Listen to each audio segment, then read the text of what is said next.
Assalamualaikum warahmatullahi wabarakatuh. Gimana kabarnya untuk hari ini? Semoga semuanya tetap semangat gitu ya. Semoga semuanya tetap dalam keadaan sehat. Baik, setelah minggu kemarin kita awali dengan overview, jadi sedikit gambaran gitu ya terkait dengan perkuliahan dan materi farmakoekonomi. Untuk pertemuan kali ini kita lanjutkan dengan analisis farmakoekonomi yang akan coba kita bahas gitu ya, mulai dari cost benefit analysis atau CBA, kemudian cost utility analysis atau CUA. Kita lanjutkan nanti dengan health related quality of life. Kemudian ada beberapa bentuk penugasan ya. Misalnya nanti kita lihat beberapa jurnal penelitian terkait dengan analisis farmakoekonomi yang tentu saja berhubungan gitu ya. Nah, ya tentu saja tugas ini harapannya sih bisa memperdalam pemahaman gitu, karena tentunya kalau hanya diberikan teorinya saja, tidak ada gambarannya nanti seperti apa, bentuknya bagaimana, itu kan kurang bisa difahami begitu. Jadi harapannya nanti dengan penugasan ini bisa menjadikan lebih paham begitu.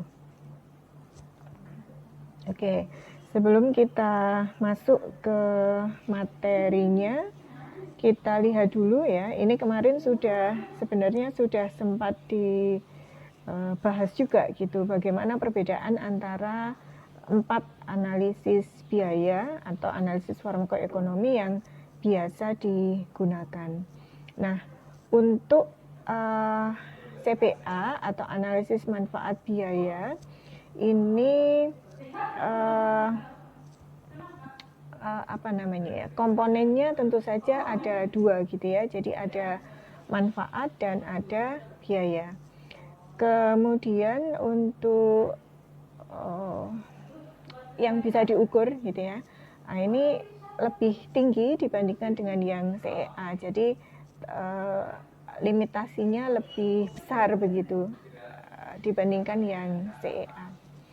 Hasil pengobatan, kemudian biaya, benefit, itu semuanya diukur dalam satuan moneter ya. Karena kita di Indonesia, maka kita bisa menggunakan rupiah gitu ya untuk mengukurnya. Nah, ini beberapa perbandingan gitu antara CEA dengan CBA. Ya meskipun CEA belum diperoleh gitu ya materinya, tetapi kita lihat perbedaannya. Artinya begini, kalau di dalam CEA itu dia menjadi pilihan, belum tentu ketika di CBA itu juga menjadi pilihan gitu loh maksudnya. Ya, misalnya kita bandingkan ada 2 program atau 2 intervensi. Ketika kita ngukur pakai CEA, maka bisa jadi pilihan A itu yang dominan, artinya yang diambil begitu sebagai pilihan. Tetapi kalau coba kita masukkan pakai CBA, belum tentu gitu hasilnya sama. Ini sebenarnya memberikan gambaran demikian. Ya. Jadi kalau di CEA itu yang dibandingkan adalah cost dan effectiveness. Artinya kita harus punya data biaya dan punya data persen efektivitas. Itu kuncinya. Ya, artinya kalau kita tidak bisa ngukur apakah suatu intervensi atau program itu efektif atau tidak, maka kita tidak bisa lakukan cost effectiveness analysis. Ya, jadi kuncinya harus ada cost, biaya, dan harus ada perhitungan untuk efektivitasnya. Sedangkan pada CBA yang diukur adalah rasio benefit to cost-nya. Jadi komponennya sama, ada 2. Yang pertama adalah benefit, kemudian yang kedua adalah cost. Nah, untuk perhitungan benefit ini nanti yang sedikit sulit begitu, karena tidak semua benefit itu bisa diuangkan. Ya, nanti kita lihat di belakang untuk komponen di dalam CBA itu apa saja. Nah, di sini ada 5 program atau 5 intervensi gitu ya. Coba saya naikkan. Yang pertama adalah program pencegahan dan kesadaran terhadap AIDS. Kemudian ada program vaksinasi untuk anak-anak, program penghentian merokok, program kepatuhan untuk pasien diabetes, dan program screening kanker. Kenapa programnya berbeda-beda? Pada CPA ini bisa kita bandingkan, tetapi kalau kita pakai CEA maka tidak bisa. Jadi kalau CEA itu outcome-nya kan harus sama.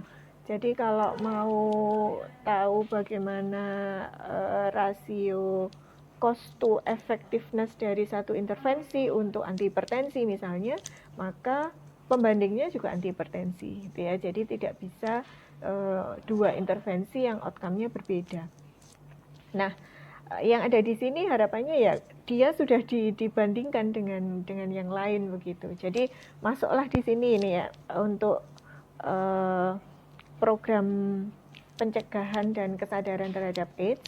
Di sini rasio cost to effectiveness-nya adalah 230.000 per pencegahan kasus. Jadi cara membacanya 230 itu adalah biaya yang dibutuhkan untuk ya satu pencegahan kasus. Pada vaksinasi ini 104.000 untuk satu pencegahan kasus. Pada program penghentian merokok ini 3.700. Ini satuannya moneter ya, dalam rupiah rasionya. Nah, kalau misalnya kita bandingkan ekstrim gitu ya, sebenarnya nggak bisa gitu kita bandingkan. Misalnya kita bandingkan antara kelima program ini, maka kalau pakai CEA yang menang gitu ya, yang menang adalah yang program penghentian merokok. Kenapa demikian? Karena biayanya paling kecil. Jadi contoh analisisnya demikian. Itu nanti kita lakukan pada intervensi yang sama ya. Jadi kalau seperti ini nggak bisa dibandingkan sebenarnya. Kemudian kalau kita lihat rasio benefit to cost-nya, kalau rasio benefit to cost-nya itu yang dipilih adalah yang paling besar. Jadi dari kelima program, ini yang paling besar adalah program kepatuhan diabetes. Jadi rasio benefit to cost-nya 15,1 banding 1. Ya, jadi kelima program itu yang paling memungkinkan untuk dilakukan melalui analisis CPA atau analisis manfaat biaya adalah program kepatuhan diabetes. Nah, ini sedikit penjelasannya gitu ya. Cost benefit analysis itu biasanya digunakan untuk memaksimalkan investasi. Sehingga tadi intervensinya boleh macam-macam, program yang direncanakan boleh macam-macam gitu ya, tidak hanya terbatas pada satu program saja. Ya. Nah, ini biasanya dilakukan kalau misalnya di rumah sakit atau di pemerintah begitu punya beberapa program, misalnya mau bikin A, B, C, D atau mau beli A, B, C, D, mau membangun A, B, C, D begitu. Nah, jika dananya mencukupi maka tidak perlu gitu ya. Ini kemarin sudah sempat kita bahas juga. Kalau dananya cukup mau beli apa aja kan boleh gitu ya. Kita nggak perlu melakukan analisis begitu. Tetapi kalau dananya terbatas maka kita harus lakukan analisis. Ya salah satunya adalah analisis manfaat biaya. Jika tujuannya tadi untuk memaksimalkan investasi, maka kita pakai rasio benefit to cost-nya, yaitu program kepatuhan terapi diabetes ini yang paling cost beneficial. Kenapa? Karena rasio benefit to cost-nya paling besar dibandingkan program yang lain. Sedangkan tadi kalau dibandingkan gitu ya antara vaksinasi anak dengan kesadaran terhadap AIDS, kesadaran terhadap AIDS tadi nilainya adalah 230.000. Jadi kita butuh biaya 230.000 untuk setiap satu pencegahan kasus AIDS. Sedangkan pada vaksinasi ini kita hanya butuh 104. Jadi kalau disuruh milih antara dua program ini, maka kita bisa pilih yang program vaksinasi untuk anak, gitu ya. Nah, kalau itu tadi yang CEA, kalau dilihat dari rasio benefit to cost-nya, ternyata yang lebih cost beneficial adalah program pencegahan dan kesadaran terhadap AIDS. Ya, jadi Ini tadi yang saya sampaikan, ketika dia itu dianalisis dengan CEA ini menjadi cost effectiveness, artinya dia menjadi pilihan, tetapi belum tentu ketika masuk ke rasio benefit to cost-nya dia juga akan menjadi pilihan. Karena komponennya berbeda gitu ya. Jadi di benefit to cost itu ada benefit dan ada cost, sedangkan pada CEA itu kita hanya butuh cost dan persen efektivitas. Ya, itu sedikit gambaran perbedaan antara CEA dengan CPA. Nah, bagaimana kita mau pilih yang cost beneficial gitu ya? Satu intervensi atau satu program itu dikatakan cost beneficial jika nilai rupiah dari tambahan benefit melebihi biaya untuk mencapai outcome. Dengan kata lain, nilai benefitnya itu harus lebih besar dengan nilai biaya. Jadi kalau satu program itu kalau kita ngitung pakai CPA, maka komponen biaya itu adalah biaya programnya. Jadi biaya untuk mewujudkan atau melaksanakan program tersebut itu totalnya berapa? Misalnya mau beli alat gitu ya, biaya alatnya berapa? Kemudian misalnya dia butuh space ruang tertentu, biayanya berapa? Ada biaya tambahan nggak untuk operatornya? Butuh berapa orang? Gajinya berapa? Itu merupakan komponen biaya. Sedangkan benefit ini kemanfaatan dari program tersebut. Ya, jadi misalnya berapa penghematan yang bisa dilakukan ketika alat itu ada dibandingkan sebelum alat itu ada, misalnya demikian. Ya, jadi itu salah satu aspek atau komponen di dalam benefit. Sehingga kalau kita mau memutuskan apakah program ini cost beneficial atau tidak, maka harus dipastikan bahwa benefitnya lebih besar dibandingkan biaya yang dikeluarkan. Kalau tidak, maka ya programnya tidak cost beneficial gitu. Artinya biaya yang dikeluarkan kan lebih besar dibandingkan manfaat yang diperoleh dari program tersebut. Ya, jadi itu gambarannya menentukan apakah suatu program itu cost beneficial atau tidak. Nah, di dalam CPA ini dia membandingkan baik biaya maupun outcome itu dalam unit mata uang.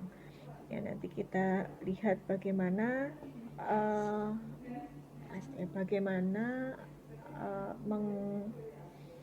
mengubah benefit yang non moneter menjadi moneter.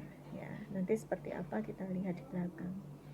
Kemudian untuk kelebihan CPA-nya, ini dia bisa membandingkan beberapa outcome, sehingga tadi disampaikan di depan bahwa efek yang diukur itu lebih luas begitu kalau pada CPA. Tidak hanya sekedar efektivitas dalam tanda kutip outcome kliniknya begitu ya. Kalau kita bicara efektivitas kan demikian. Yang dipikirkan ada efektif nggak sih gitu kan, manjur apa tidak sih, kan orang awam berpikirnya demikian. Jadi yang dilihat adalah outcome kliniknya. Sedangkan pada CPA itu tidak hanya berupa outcome klinik, jadi memang lebih luas ya. Kemudian bisa membandingkan outcome yang berbeda ya, misalnya tadi antara program AIDS dengan vaksinasi, dengan merokok, dengan kepatuhan terhadap diabetes, itu kan outcome-nya tidak ada yang sama gitu. Nah, itu bisa dibandingkan pakai CPA. Kalau pakai CMA, CEA itu tidak bisa ya, jadi outcome-nya harus sama. CUA juga demikian ya. Kalau CUA ini lebih dekat nanti dengan CEA. Ya, jadi CUA, CMA, CEA ini outcome-nya harus sama. Kalau pada CPA tidak. Jadi kita boleh membandingkan apa saja, dua atau lebih gitu ya, yang sama sekali tidak ada hubungannya. Kemudian kekurangannya menempatkan nilai ekonomis pada outcome medik ini tidak mudah dan tidak ada standarnya. Ya, jadi misalnya nyeri, kalau nyerinya berkurang segini, ini berapa rupiah ya? Nah, itu kesulitannya di dalam CPA. Jadi kita merubah atau istilahnya apa ya? Menyampaikan benefitnya itu dalam luaran ekonomi atau dalam nilai mata uang, ini yang agak sulit begitu dalam CPA. Nah, jenis outcome dalam CPA ini bisa outcome yang terkait pasien, misalnya sembuh, kemudian ability fisiknya, nilai pilihan, apakah kemanfaatan program atau intervensinya itu seperti apa, begitu kemanfaatannya yang tidak ada kaitannya dengan outcome klinik gitu ya. Kemudian yang ketiga adalah nilai altruistik, bagaimana manfaat peningkatan kesehatan lainnya. Jadi kalau misalnya tadi yang klinik diabetes gitu, nilai yang terkait dengan pasien bahwa pasien itu bisa mengontrol kadar gula darahnya atau tidak gitu ya. Kemudian nilai pilihannya, kemanfaatannya selain dari pasien itu sembuh apa, nilai tambahannya apa, misalnya produktivitasnya meningkat misalnya ya. Kemudian untuk manfaat peningkatan kesehatan yang lain ya, selain kadar gula darahnya meningkat, ternyata tidak mengalami komplikasi misalnya. Sedangkan kalau komplikasi itu butuh pengobatan butuh biaya lagi kan gitu. Nah, berapa biaya yang bisa dihemat begitu ketika ada program itu atau tidak. Nah, ini gambarannya seperti itu untuk pengukuran outcome. Nah, bagaimana langkah melakukan cost benefit analysis? Jadi yang pertama kita harus tentukan dulu programnya, gitu ya. Kemudian menentukan juga alternatifnya. Jadi analisis farmakoekonomi itu membandingkan setidaknya 2 intervensi kan gitu. Jadi kalau dia berdiri sendiri ya tidak bisa gitu ya. Untuk apa gitu maksudnya dilakukan analisis farmakoekonomi kalau tidak ada pembandingnya. Sehingga ketika akan melakukan CPA, pastikan dulu program yang akan diukur itu apa. Misalnya tadi pencegahan AIDS misalnya. Oke, kemudian setelah itu tentukan alternatifnya apa sebagai pembandingnya.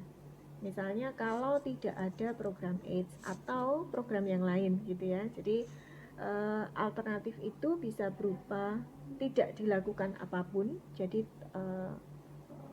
tidak ada intervensi versus ada intervensi. Kemudian yang kedua, program yang sama dengan skala lebih sempit atau lebih luas maupun program yang sama sekali berbeda.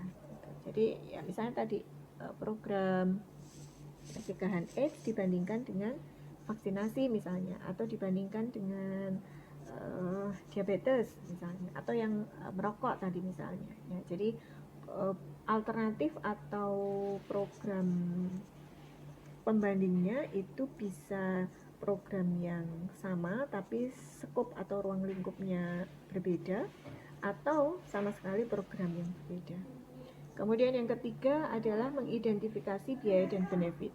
Ya, jadi kalau kita sudah punya program atau punya intervensi, kemudian ada pembandingnya, maka kita identifikasi biayanya apa saja, benefitnya apa gitu ya. Nah, itu diintervensi, ya, diidentifikasi. Oke, kemudian untuk komponen biaya dan benefit, jadi biaya ini kemarin sudah sempat kita bahas juga ya sedikit gitu ya. Ada biaya langsung, biaya tidak langsung, dan biaya intangible kan gitu. Nah, di biaya ini kita bisa hitung dari biaya langsung dan biaya tidak langsung. Kemudian benefit itu juga bisa kita hitung dari benefit langsung, kemudian benefit tidak langsung, dan intangible benefit. Nah, untuk benefit langsung, baik itu secara medik maupun non-medik, artinya yang berhubungan langsung dengan outcome maupun yang tidak berhubungan langsung dengan outcome, ini kita bisa hitung rupiahnya gitu ya. Misalnya tadi untuk klinik pencegahan diabetes misalnya, kalau sebelum ada klinik pencegahan diabetes itu masyarakat atau pasien ini membutuhkan biaya misalnya 1 juta begitu untuk 1 bulan karena sering kontrol, sering kambuh gitu ya, sering kambuh gitu.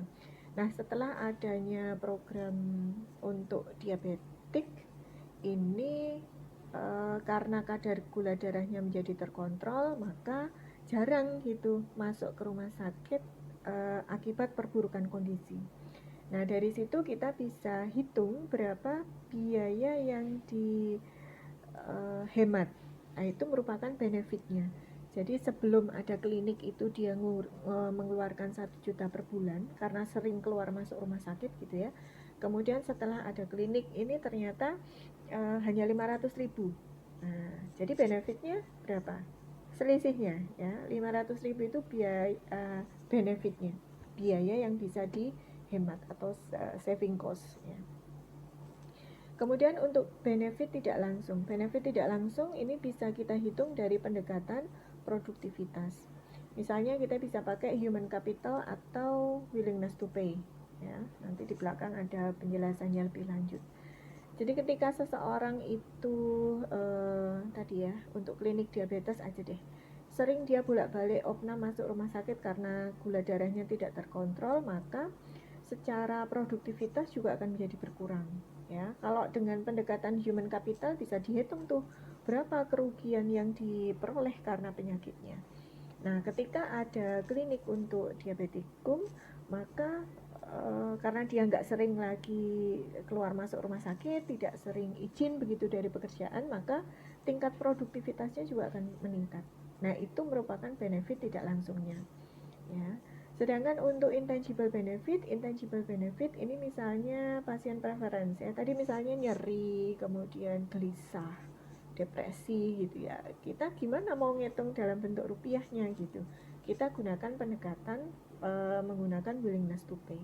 Jadi kita bisa tahu preferensi dari pasien itu gitu ya. Apakah dia merasa puas atau tidak begitu dengan adanya klinik tadi ya, misalnya tadi contohnya klinik untuk khusus diabetikum. Nah, sehingga benefit ini meskipun boleh dikatakan susah gitu ya, karena memang nggak ada standarnya, tapi kita bisa coba ukur atau coba hitung nilai moneternya menggunakan pendekatan. Sekali lagi yang namanya pendekatan itu ya tidak bisa menggambarkan yang sesungguhnya gitu ya, tetapi kita berusaha gitu untuk mengetahui sebenarnya berapa sih, nah kan gitu. Sebenarnya pertanyaan kan gitu, berapa sih benefitnya gitu ya.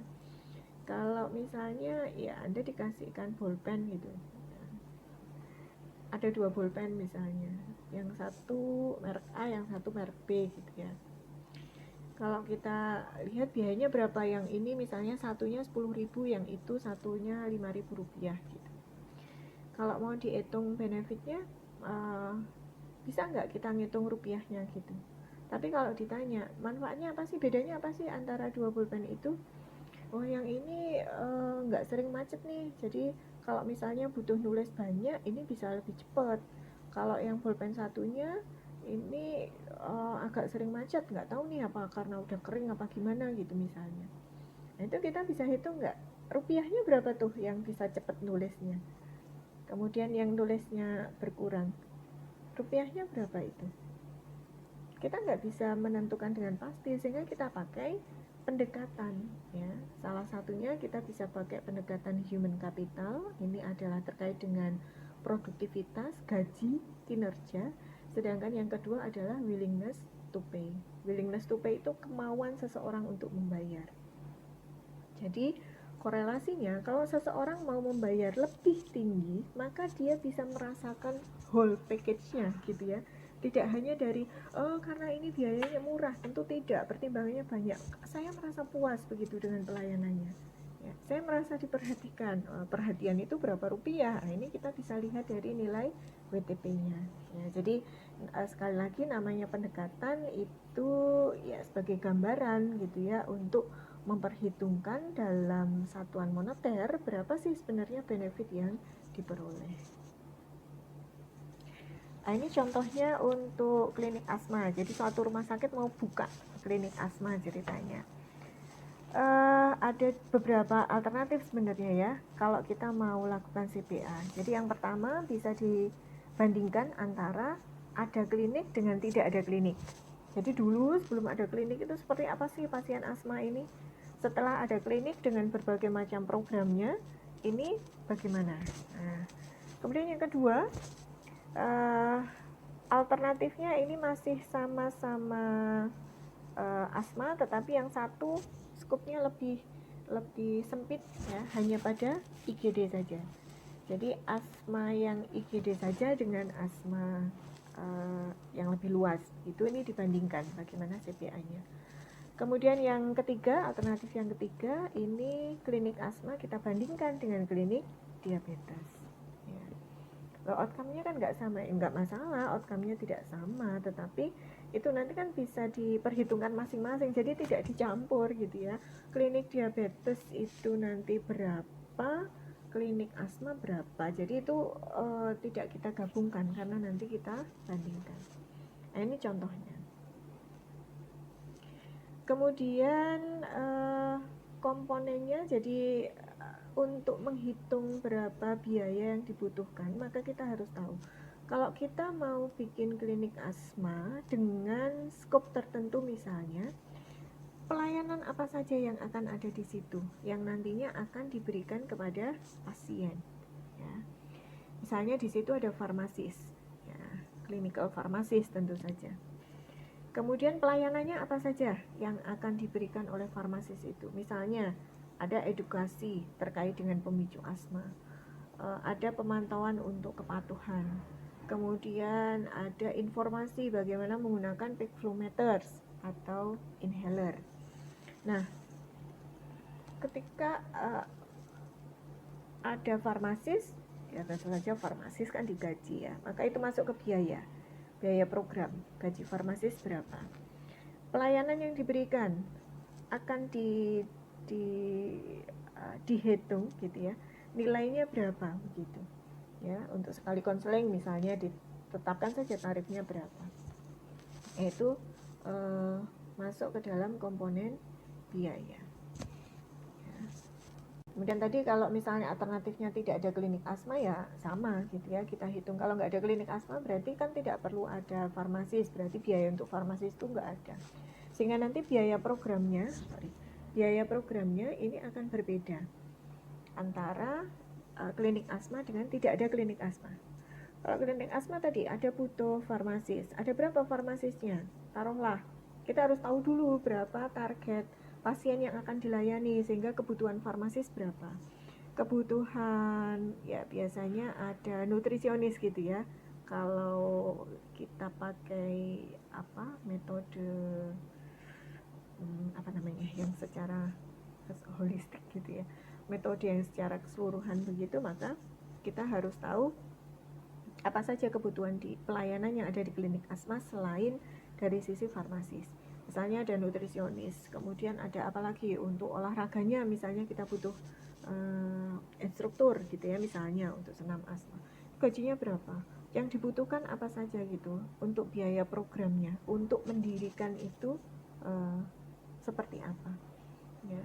Jadi biaya program ini akan meningkat gitu pada biaya medik terkait dengan kunjungan ke farmasinya tadi ya, kalau kita hanya melihat dari sisi farmasi.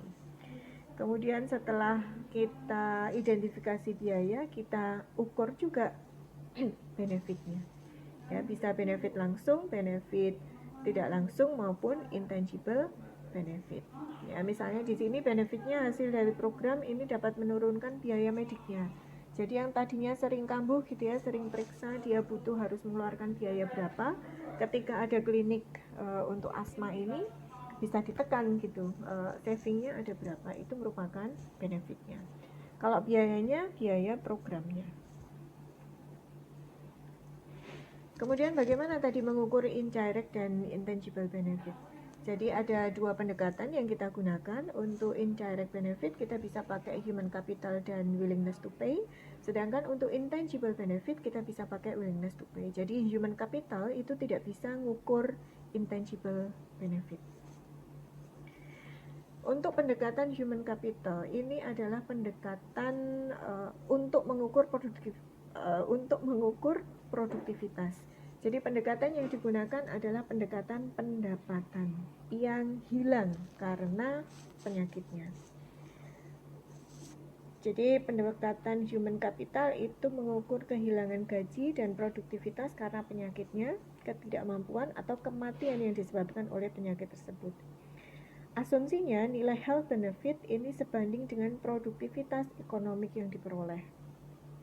Dengan kata lain, ketika seseorang itu bisa memperoleh gaji yang besar, maka health benefitnya lebih besar. Artinya dia tuh nggak pernah sakit. Ya.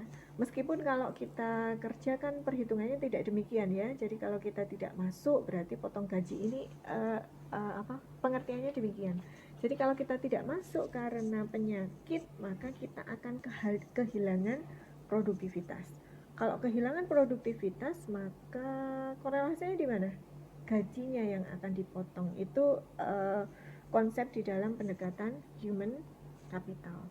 Sehingga bisa kita hitung nanti kalau orang itu gajinya tinggi, tentu saja dengan pekerjaan yang sama, tempat yang sama gitu ya, UMR yang sama, ini bisa kita bandingkan.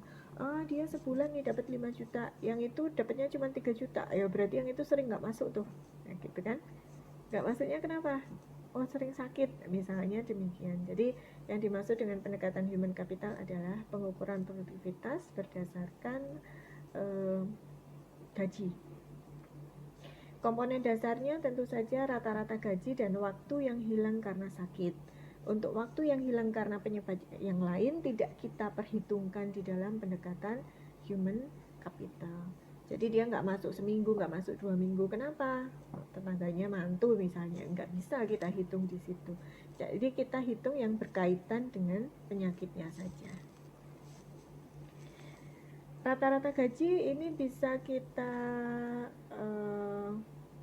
hitung gitu ya, untuk beberapa intervensi atau program yang dapat menurunkan ketidakmampuan jangka panjang atau kematian.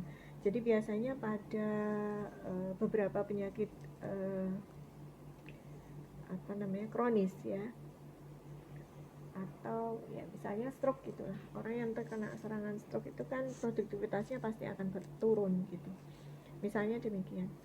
Kemudian ya bisa juga untuk penyakit akut gitu ya, dengan ketidakmampuan jangka pendek, tidak masalah, yang penting kita bisa hitung. Kemudian asumsinya ini rata-rata bekerjanya 240 hari. Ini konsensus yang kita sepakati bersama saja, karena ini dihitung hari libur, jadi hari efektif saja 240 hari. Jika rata-rata gaji dapat dihitung, maka perhitungan jumlah hari per tahun yang hilang karena sakit ini juga bisa dilakukan, sehingga kita bisa tahu bagaimana produktivitasnya.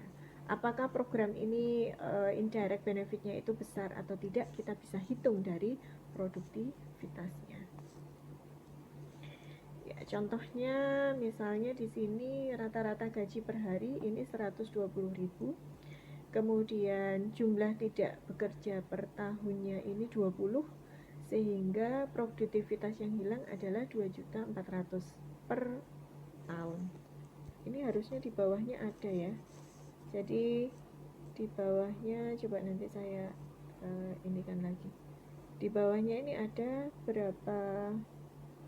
berapa hari ketika dia itu sudah menjadi pasien di klinik asma, itu berapa hari begitu dia bisa tidak bekerjanya, ini turun gitu ya. Kemudian nilai produktivitasnya berapa, sehingga indirect benefitnya nanti bisa dihitung sama dengan nilai produktivitas yang hilang dikurangi nilai produktivitas setelah dia mengikuti program atau klinik asma tadi, misalnya untuk contoh klinik asma. Ini contoh perhitungannya.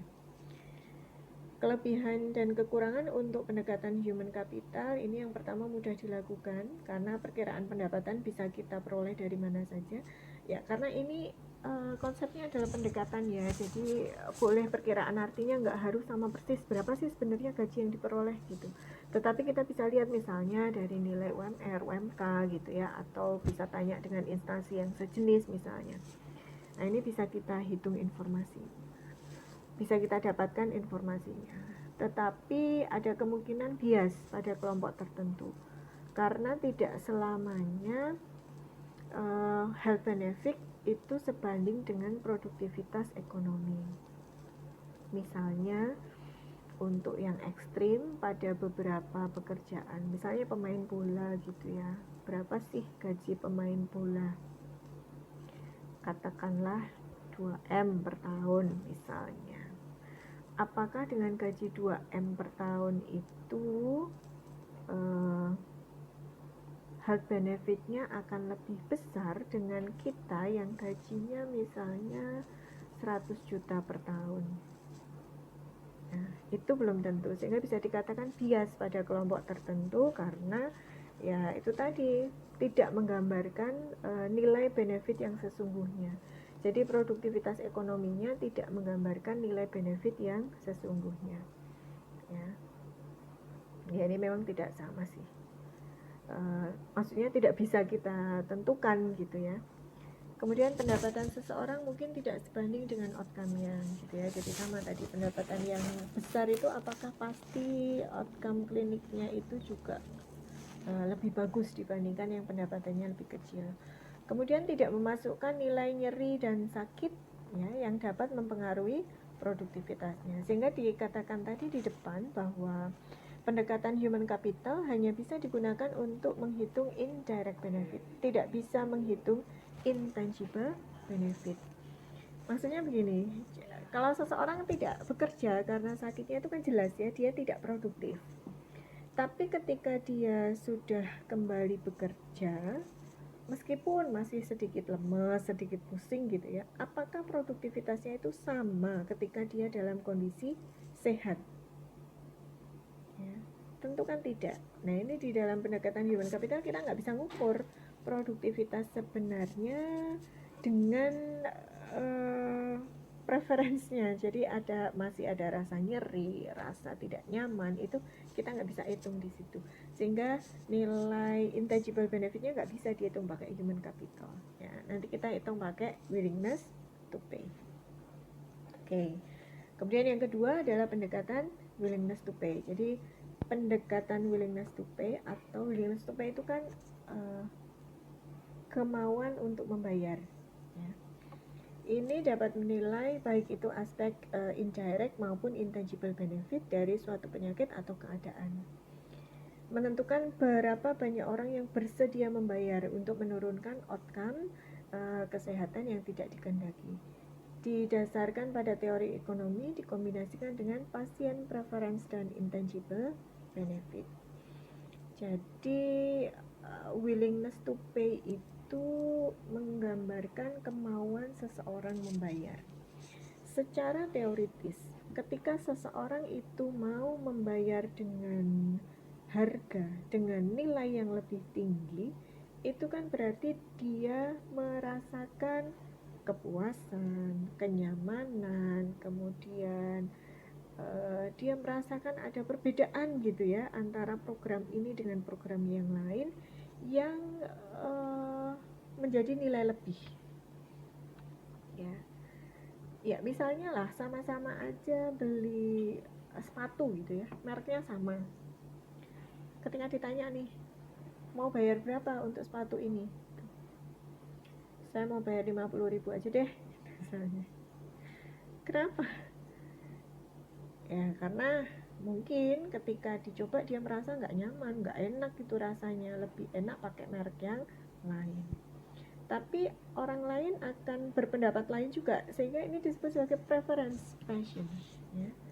Preferensi masing-masing orang itu akan berbeda sesuai dengan pengalaman yang dirasakan, sehingga ini bisa mengukur intangible benefitnya. Nanti tiap orang akan berbeda gitu ya. Nah, biasanya ada kepuasan gitu di dalam perhitungan nilai WTP-nya. Metode untuk menghitung atau menentukan WTP ini kita bisa pakai metode contingent valuation atau CV. Jadi contingent valuation itu gambarannya bahwa di sana nanti ada hypothetical skenario. Jadi responden diberikan gambaran manfaat dari intervensi pelayanan kesehatan yang spesifik. Dalam metode ini pasien itu belum merasakan, jadi dia hanya diceritakan.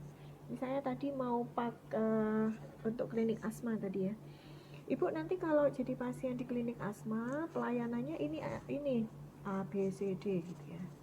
Nah akan ada monitoring nanti, sehingga harapannya tidak sering kambuh, kemudian nutrisinya juga terjaga gitu ya. Kedepannya tidak akan banyak mengeluarkan biaya tambahan terkait dengan penyakitnya. Jadi diberikan gambaran secara keseluruhan, secara detail, sehingga seolah-olah gitu ya calon pasien ini ikut merasakan gitu. Setelah itu nanti diminta memberikan penilaian. Nah, kira-kira kalau seperti ini yang akan diterima, berapa ibu mau bayar gitu ya untuk klinik asma nanti setiap kali kunjungan. Kalau dari gambarannya tadi banyak banget gitu ya, saya mau deh bayar 100.000 setiap kali datang gitu ya. Kalau saya kayaknya 50.000 aja deh. Nah, ini berarti dia belum bisa merasakan nilainya ya. Tapi ya enggak masalah, namanya preferensi orang kan beda-beda gitu. Nah, itu yang dimaksud dengan hypothetical scenario. Jadi hanya diberikan gambaran saja, belum mengalami. Kemudian untuk alat penawaran menentukan nilai WTP, kita bisa pakai pertanyaan terbuka, tertutup, bidding game, atau payment card. Pertanyaan terbuka ya berapa mau bayar, itu nanti keluarlah nilainya masing-masing ya, 50.000, 25.000, 35.000, 20.500 rupiah, ya nggak masalah, terserah orang lah mau ngisi berapa. Itu pertanyaan terbuka. Kalau pertanyaan tertutup itu sudah ada nilainya ya. Apakah mau bayar 50.000? Jawabannya hanya ya, tidak, itu aja. Dari mana menentukan 50.000, 10.000 dan seterusnya? Ya tentu saja dilihat dong klinik yang lain seperti apa. Kemudian tadi kan sudah dihitung nih programnya sekian, kalau rencana biaya programnya sekian, rencana pasiennya jumlahnya berapa. Jadi kira-kira satu orang berapa nih harus bayar. Kita coba patok di situ. Berapa yang mau bayar, berapa yang tidak gitu. Kalau ternyata banyak yang tidak mau bayar, oh berarti gambaran tentang manfaat yang diperoleh tadi belum bisa diterima oleh pasien kan gitu. Jadi pasien belum ikut merasakan manfaatnya ya.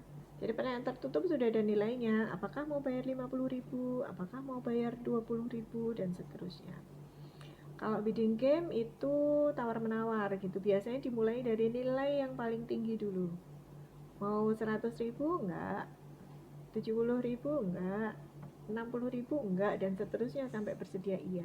Tetapi nilainya di situ kan ditentukan gitu ya. Jadi penurunannya dari 100.000 sampai berapa nanti sampainya itu ditentukan oleh yang punya program. Kalau di pertanyaan terbuka kan bebas, mau nulis berapa aja boleh. Kemudian kalau payment card itu ya sudah ada pilihannya. Jadi kayak MCQ ya, multiple question gitu. Jadi kalau misalnya jadi pasien di sini berapa ini bersedia bayar, A sekian ribu, B, C, D, E, F, G dan seterusnya. Nanti pasien tinggal milih aja dia mau pakai yang mana. Itu alat penawaran di dalam WTP. Kelebihan dan kekurangan dari WTP ini, untuk kelebihannya dia dapat menilai baik itu intangible maupun indirect benefit. Kemudian kekurangannya validitas dari responden menjadi kurang ya. Kenapa kurang? Ya karena responden ini hanya memberikan respon hipotesa karena tidak mengetahui nilai program yang sebenarnya. Jadi WTP itu nanti bisa ada dua cara ya, pakai contingent valuation, dan yang satu ini yang secara langsung. Kalau secara langsung itu responden sudah punya pengalaman dulu. Jadi dia sudah di trial dulu dengan klinik itu, dengan pelayanannya, apa yang diperoleh, dia bisa merasakan manfaatnya, puas atau tidak, nyaman atau tidak gitu ya. Itu yang langsung. Kalau yang contingent valuation ini pasien belum ada pengalaman apapun, sehingga ketika dia memberikan nilai terhadap WTP-nya, ya nilainya hanya nilai hipotetikal juga karena ya saya kan cuma diceritain. Jadi kalau dari ceritanya kira-kira sekian, itu yang dikatakan validitas respondennya kurang. Jadi karena dia belum punya pengalaman, tidak merasakan dari manfaat dari pelayanan itu sebenarnya ya. Jadi tidak punya nilai program. Kemudian untuk kekurangan yang lain, ini sulit memberikan penilaian dalam mata uang gitu ya terhadap benefit kesehatannya maupun peningkatan kualitas hidup dan kepuasan, sehingga nilainya ya jadi satu dengan nilai WTP. Itu kita bisa tahu baik indirect maupun intangible. Kalau mau dipisah-pisah lagi, terus yang kepuasan berapa, yang tadi berkurangnya rasa nyeri berapa, yang tidak depresi berapa, ini nggak bisa kita pisah-pisahkan satu-satu, karena di dalam WTP itu secara keseluruhan itu sudah menggambarkan bahwa seseorang itu merasa puas, merasa nyaman, pertimbangannya banyak gitu loh untuk menentukan saya mau bayar sekian kan gitu ya. Jadi memang tidak bisa kita pisahkan satu persatu gitu ya. Beda dengan benefit langsung secara medis. Kita bisa hitung berapa uang untuk biaya pemeriksaan yang bisa dihemat. Kita bisa hitung tuh berapa biaya obat yang bisa dihemat, terutama obat untuk misalnya efek sampingnya gitu ya. Nah itu kita bisa hitung, jadi kita bisa pecah-pecah sendiri-sendiri gitu benefit langsungnya seperti apa, komponennya apa saja bisa. Tapi kalau yang indirect benefit dan intangible benefit nggak bisa, itu satu kesatuan. Oke. Kemudian bagaimana menghitung hasil biaya dan benefitnya? Jadi kita hitung rasio cost to benefitnya gitu ya. Ini masih ingat ya kemarin, ini adalah kalau kita pakai penyesuaian nilai mata uang atau discounting ya. Jadi kalau datanya mau dipakai nanti 2 atau 3 tahun ke depan, maka kita bisa pakai discounting. Net benefit itu dihitung dari total benefit dikurangi dengan total biaya. Artinya kalau benefitnya lebih besar dibandingkan biaya yang dibutuhkan untuk programnya, maka itu termasuk cost beneficial. Tetapi dari banyak yang cost beneficial, net benefitnya kita bisa hitung masing-masing intervensi, nanti kita pilih yang paling besar yang mana ya. Jika benefit per costnya lebih dari 1, maka programnya cost beneficial. Jika sama dengan 1, ini ya tentu saja tidak, apalagi kalau kurang gitu ya. Nanti permasalahannya tadi menentukan discount rate ya. Kemarin kita sudah bahas untuk discount rate itu nilainya bervariasi antara 3-6% gitu. Oke. Nah, untuk net present value ya tadi terkait dengan discounting ya. Jadi kita bisa hitung tadi sesuai dengan waktu dan discount rate-nya.